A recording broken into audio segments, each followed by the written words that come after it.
On a entendu le pape François avec des discours forts. On l'a entendu en République démocratique du Congo notamment, arrêter de piller l'Afrique. Des propos qui n'ont pas été forcément suivis d'actes concrets. Simplicité et discrétion, ce sont les attributs qu'on a du nouveau pape. En quoi est-ce que ça pourrait être beaucoup plus efficace, selon vous? Je crois qu'il a toutes les cartes en main, parce qu'il est venu dans un monde, comme on le dit, vraiment très en ébullition. Il a les cartes en main. C'est vrai, sa démarche doit être spirituelle, ça doit être religieux, mais on connaît la diplomatie de Jean-Paul II.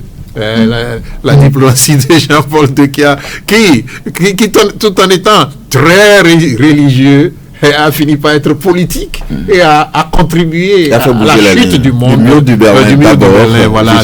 Donc je crois qu'il a toutes les cartes en main, surtout qu'il vient, comme le dit le professeur des États-Unis, et il a cette capacité de parler directement aujourd'hui à Trump, de parler à n'importe qui. Justement, par image, le mur de Berlin qui tombe avec Jean-Paul II, quel mur tomberait avec le pape Léon XIV? Non, je crois que les murs qui vont tomber, c'est justement sur la question d'immigration. Je crois qu'il va être très actif sur cette question, sur la question d'immigration, parce qu'il y a, même si on laisse l'Amérique, il y a beaucoup de problèmes d'immigration dans le monde, avec l'Europe aussi qui se ferme, qui fait le tri, qui fait le tri, justement à trier les meilleurs, et puis le reste les laisser de côté.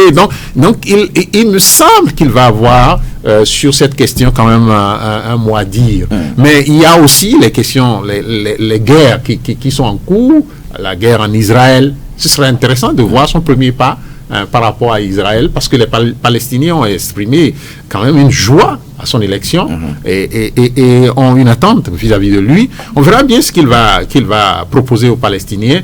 Il sera dans l'arène diplomatique et politique. Absolument, l'arène diplomatique, mais dans la discrétion, comme d'habitude. Le Vatican ne s'affiche pas comme dans la spiritualité.